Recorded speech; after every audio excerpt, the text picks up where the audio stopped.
art of fudging is something not typically talked about in polite classical music society. By fudging, I mean improvising where you're trying to approximate or otherwise substitute for what is in the printed score, not because you intended to do it differently, but because you had a memory slip or you didn't practice enough or whatever. Fudging is also involved if you're sight reading something at full tempo, but that's kind of a different skill because you've got the score in front of you. Fudging without the score is one of those things where you ideally don't want to do it at all, or you want to do it as little as possible. And yet, the better you can do it, the better positioned you'll be as a performing musician. And the big question is, how do you get better at fudging? Well, of course, if you were good at improvising in general, you're going to be good at fudging. It's a shame, there really isn't so much improvising in classical music nowadays. It used to be a big part of that tradition. Take Beethoven, for example. He was famous as an improvisatory pianist, and if you want some sense of Beethoven's style of improvising, take a look at the Fantasy in G minor, Opus 77, which is a peculiar piece. It's widely understood to be one of Beethoven's improvisations written down verbatim, and it doesn't have the structural integrity that we're used to finding in Beethoven's music, but it has a lot of distinct spontaneity about it, and it's full of the kinds of flourishes that you find in Beethoven's piano concertos and sonatas. Also, classical music has gone through waves of being more or less accepting of deviations from the printed score. In the first half of the 20th century, the great pianists would very commonly take liberties like adding octave doublings or filling out certain chords to make passages sound richer or more emphatic. Even Vladimir Horowitz, as late as 1986 when he performed in Moscow, Horowitz was the last of that generation. If you listen to that recital, it's full of very clearly premeditated liberties like extra octaves and filling out chords that weren't filled out in the score. But nowadays, the general attitude seems to be that it is the duty of the performer to faithfully reproduce what is in the printed score. In fact, I wonder if for some people, the pressure of that expectation raises the anxiety of performing and makes memory slips even more likely. Contrast that with the jazz tradition, for example, where it doesn't even make sense to talk about fudging because the genre is just so inherently improvisatory. You're constantly reinventing and tweaking the music as you go, even if you've already decided what embellishments you want to add. And if you're jamming together in an ensemble and someone takes the music in an unexpected direction, you all just roll with it. That's the nature of jazz. To come back to classical music, if you want a marvelous example of fudging, there's a video here on YouTube of Arthur Rubinstein playing the scherzo of the Chopin Piano Sonata No. 2.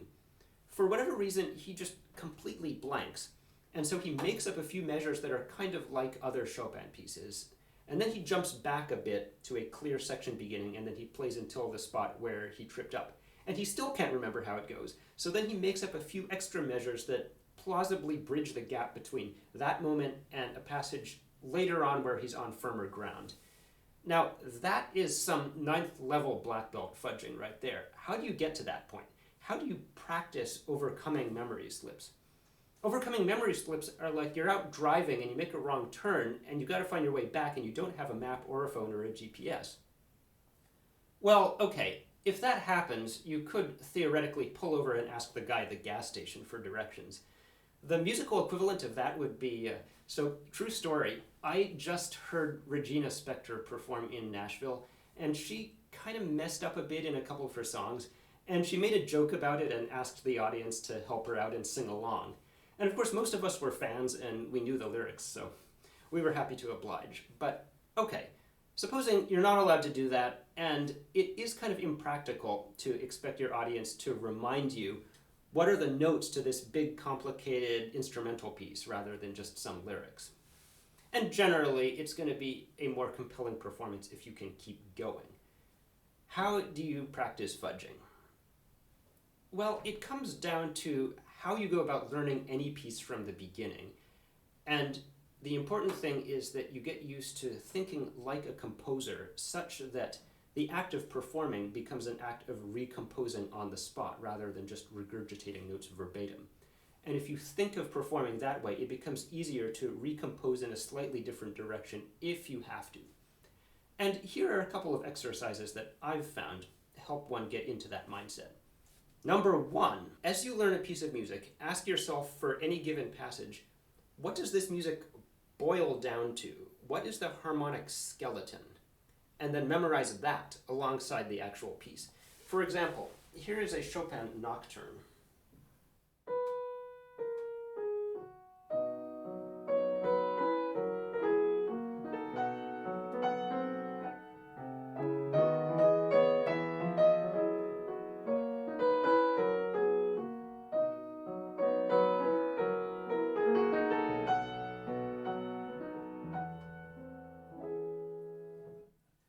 The harmonic skeleton of that would be approximately this.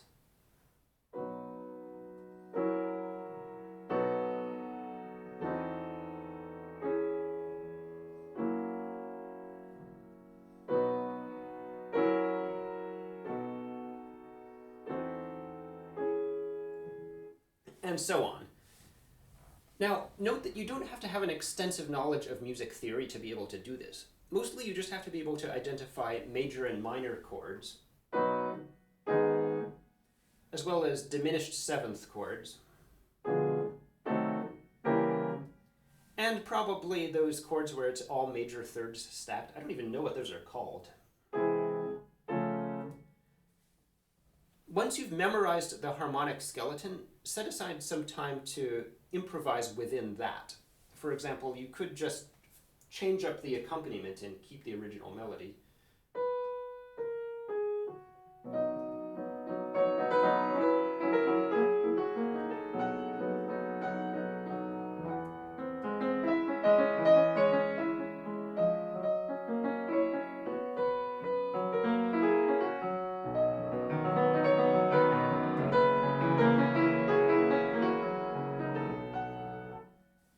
Or something like that. Or you could change around the melody itself.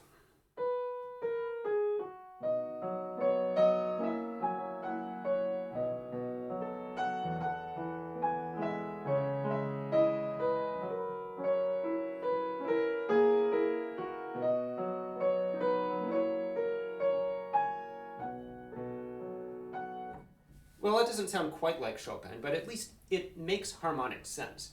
But, and this is important, don't think of this as preparing some ideas in case you slip up in specific ways, because you're not going to be able to anticipate how you slip up in performance.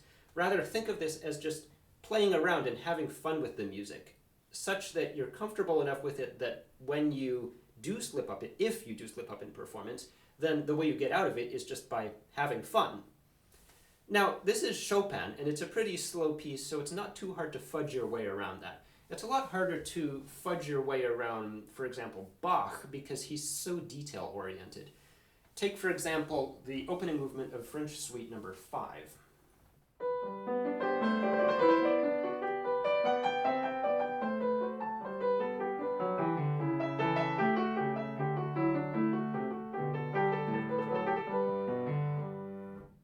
Harmonic skeleton.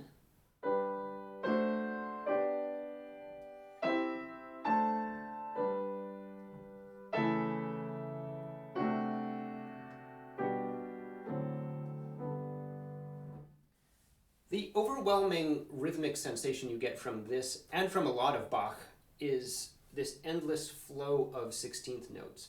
And so if you forget how the precise lines of notes go, the important thing is to keep the flow of 16th notes going, so you might have to fall back on just simple chords in the left hand and going up and down in scales on the right hand.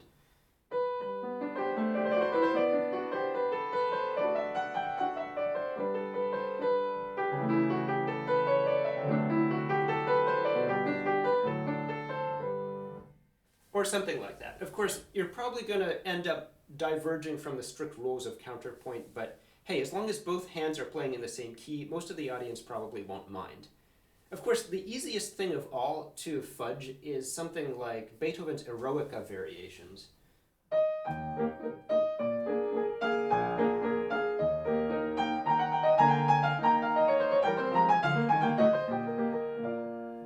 Because all of the variations, or at least most of them, all share the same exact harmonic skeleton.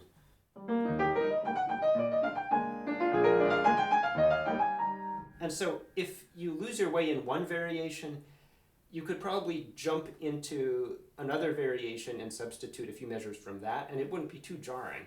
And that leads me to number 2, learn how to recognize wormholes. Wormholes are basically moments in the musical space-time continuum where it makes harmonic and rhythmic sense to jump from one passage into another, or even from one piece into another piece. There's a whole category of memory slips that involve basically falling into a wormhole by mistake. The classic example is you're playing a piece in sonata form, and you get to that passage in the exposition where there's an identical passage in the recapitulation that goes off in a different direction. And suddenly you find yourself playing the recap instead of the exposition. So you just jumped over a big chunk of music. Or even worse, you're supposed to be playing the recap, and suddenly you're playing the exposition, which means you've gone backward in time and now you're in an infinite loop. And the only way you can get out of that is if you find another wormhole that could take you back to the future. So as a practical example, suppose you're playing the Liszt arrangement of Beethoven's Fifth Symphony. This is the moment where the exposition and the recap diverge.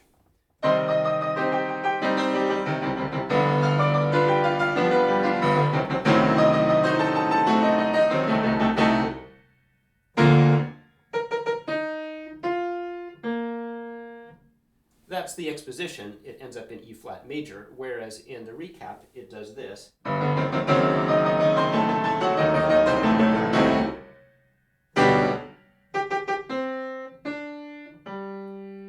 And you end up in C major. Now, what's great about this example is that in both the exposition and the recapitulation, the music kind of builds up to a climax by way of a diminished seventh chord. And diminished seventh chords always make great wormholes because they can resolve in so many different directions.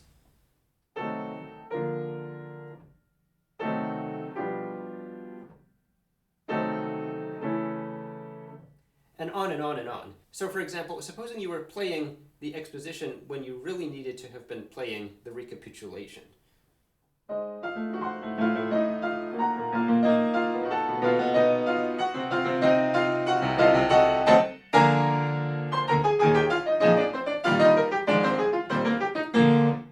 If you were quick, you could take advantage of that diminished seventh harmony leading up to the climax and jump into the other key.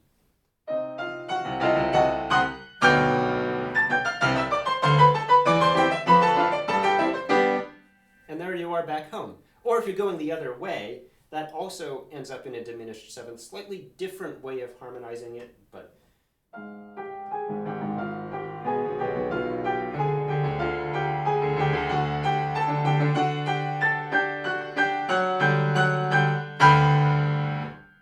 that's how the recap is supposed to go, but you could jump off and do this.